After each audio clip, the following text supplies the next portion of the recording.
Olá, se você tem comércio de rua, é lojista de shopping center ou trabalha com eventos ou academias na cidade de São Paulo ou até no estado de São Paulo, está preocupadíssimo com as recentes medidas do governo que determinaram a suspensão e fechamento dessas atividades e não sabe o que fazer com seus empregados, assista esse vídeo se você não quiser perder muito dinheiro. Olá, boa tarde, meu nome é Josimar do escritório Assis Lira e eu tô aqui para dar um recado bem rápido para vocês ficarem tranquilos, tá? Que essa situação tem solução, mas antes eu vou te lembrar para que você procure nessa postagem um link para você baixar o nosso conteúdo. A gente não está falando só de direito do trabalho, a gente está falando de outras questões da empresa, todas as consequências jurídicas e aquilo que você pode fazer durante a crise do coronavírus. Então é muito legal, baixe esse material e se tiver qualquer dúvida, deixe aqui um comentário e marque também o seu amigo empresário, o seu amigo que trabalha em alguma empresa que está vivendo esses problemas que nós vamos falar aqui, ok? Então, vamos lá. Por que nós resolvemos fazer isso daqui? Há 3 decretos que nós vamos comentar, 2 do estado de São Paulo e 1 do município de São Paulo, que vão causar um grande impacto na sua atividade. O primeiro decreto é o 64862, que foi editado no dia 13 de março de 2020, agora. Ele primeiro determinou a suspensão dos eventos com mais de 500 pessoas aqui na cidade de São Paulo e incluiu recomendações de manter suspensas atividades em empresas privadas. Alguns dias depois, no dia 18 de março, foi editado o decreto 64865. O que esse decreto fez? Ele incluiu shopping centers e academias naqueles como recomendados. E esse recomendado, quando você vai na imprensa e diz que recomenda-se que para a saúde de todos é necessário manter isso fechado, é óbvio que o teu consumidor não vai buscar aquele estabelecimento porque ele está com medo de ser contaminado. Primeiramente, a gente quer deixar bem claro que, por enquanto, como não existe vacina contra o vírus, a gente tem que confiar na ciência e o isolamento social é a única forma de conter o avanço desse vírus. Agora, o empresário não pode ser o único a pagar essa conta, né? É necessário um sacrifício de todos, mas o empresário não pode ter que arcar com isso sozinho, certo? Então não se preocupe, me acompanhe até o final que a gente vai te ajudar.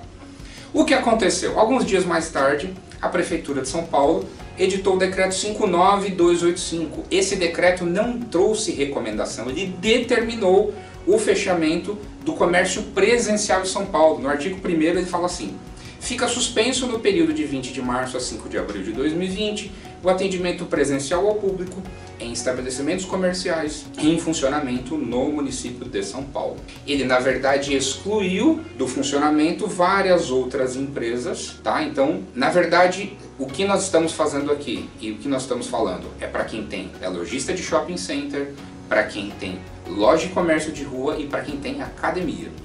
Vários clientes estão perguntando, estão desesperados, não sabem o que fazer com seus empregados. Eles vão ter que manter essas pessoas em casa, vão ter que manter essas pessoas em casa pagando salário ou não.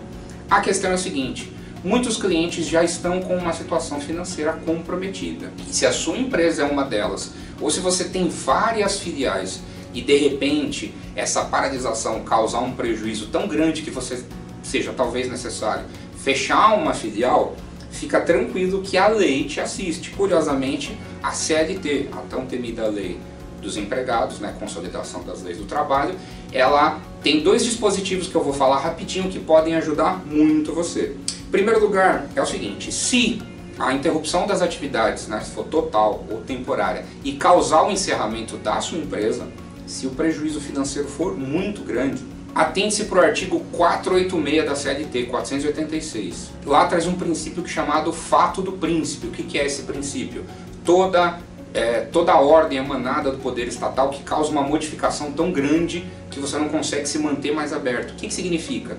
Se você tiver que encerrar suas atividades por conta desse fechamento, por conta desses decretos ou de outras ordens, até se você estiver em outro município, você vai poder demitir os seus empregados sem gastar um único tostão. Por quê? Porque você vai demiti-los, não vai pagar as verbas rescisórias e esse pagamento vai ficar por conta do governo que determinou o fechamento, tá? Então isso é uma situação muito importante. Então, primeiro, se a sua atividade foi encerrada por um ato do governo, fato do príncipe, você não paga nada de rescisão, ponto. Agora, existe um outro princípio que é chamado de força maior. Doutrinariamente a gente fala que força maior é aquele princípio, aquele ato a gente chama que é a mão de Deus, é aquela coisa imprevisível que não teve condição de fazer nada, é uma coisa que causou uma destruição imensa e você não tem o que fazer. Esse coronavírus pode ser classificado como força maior. O que acontece? O artigo 502 da CLT ele fala de forma muito clara. Se por conta da força maior, né, de um ato de força maior, você tiver um encerramento das suas atividades, da sua empresa, ou ele fala inclusive de um dos locais onde trabalha o empregado, ou seja, abrindo possibilidade de que apenas uma filial, então você que tem uma rede de lojas ou rede de academias, se somente essa unidade for fechada por conta do prejuízo causado por esse ato legal do poder público, o que vai acontecer? Você vai demitir os seus empregados pagando apenas a metade das verbas rescisórias se eles forem empregados sem estabilidade. Se eles forem com estabilidade, tem critérios especiais que a gente definiu direitinho no material que a gente apresentou aqui. Então, primeiro, é para você ficar muito tranquilo que essa situação tem solução. Se for necessário, se tirar dúvida, se tiver alguma dúvida, qualquer coisa, poste aqui o comentário, compartilhe, espalhe esse vídeo por WhatsApp. Mais uma vez eu digo, o isolamento social, por enquanto, é a única forma de conter o vírus, mas você, empresário, não tem que pagar essa conta sozinho, tá? Então, fique muito atento, compartilhe nos seus grupos do WhatsApp, marque os seus amigos, espalhe essa mensagem, tá ok? E estaremos aqui à sua disposição, aqui embaixo deve ter telefone de contato, deve ter alguma forma de contatar se tiver alguma dúvida ou simplesmente poste o seu comentário aqui, tá ok? Tudo de bom, uma boa tarde, tchau, tchau.